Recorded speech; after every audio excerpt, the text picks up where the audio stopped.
Hello everyone, my name is Prathamesh Panchmire, and in this video we are going to discuss the topic about clustering in machine learning. In real world, not every data we work upon has a target variable. This kind of data cannot be analyzed using supervised learning algorithms. We need the help of unsupervised algorithm. One of the most popular type of analysis under unsupervised learning is cluster analysis.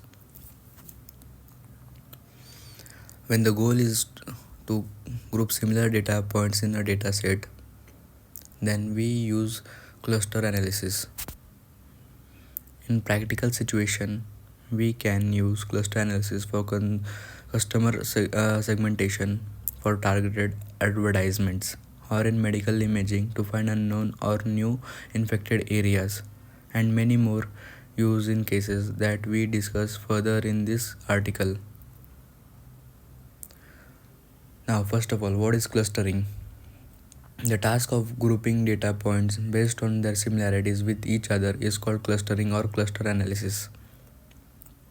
This method is defined under the branch of unsupervised learning, which aims at gaining insights from unlabeled data points.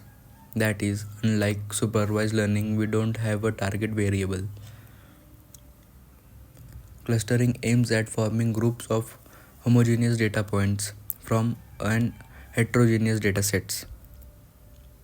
It evaluates the similarity based on metric like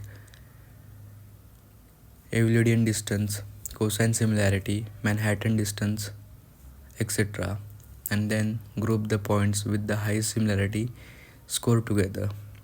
For example, in the graph given below, we can clearly see that there are three circular clusters forming a basis of distance.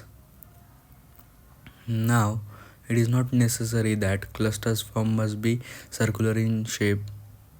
The shape of clusters can be arbitrary. There are many algorithms that work well with detecting arbitrary shape clusters.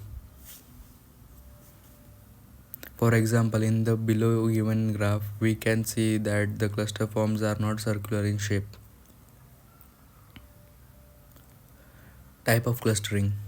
Broadly speaking, there are two types of clustering that can be performed to group similar data points. Hard clustering. In this type of clustering, each data points belong to a cluster completely or not. For example, let's say there are 4 data points and we have to cluster them into 2 clusters. So each data point will either belong to cluster 1 or cluster 2.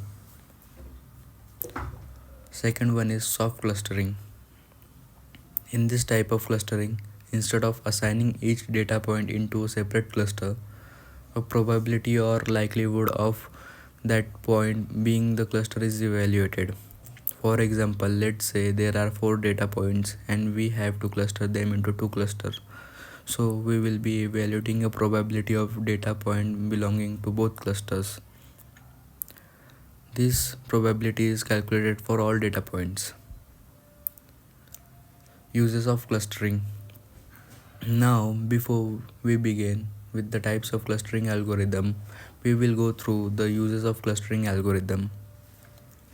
Clustering algorithms are majorly used for marketing segments. Businesses use clustering to group their customers and use targeted advertisements to attract more audience. Market-based analysis. Shop owners analyze their sales and figure out which items are majorly bought together by the customers. For example, in USA, according to a study, diapers and beers were usually bought together by fathers. Social network analysis. Social sites uses your data to understand your browsing behavior and provide you with targeted friends recommendations or content recommendations. Medical imaging. Doctor use clustering to find out diseases area in diagnostic image like X-rays. There are many more use cases for clustering, but there are some of the major and common use cases for clustering. Moving forward, we will be discussing clustering algorithm that will help you perform the following task.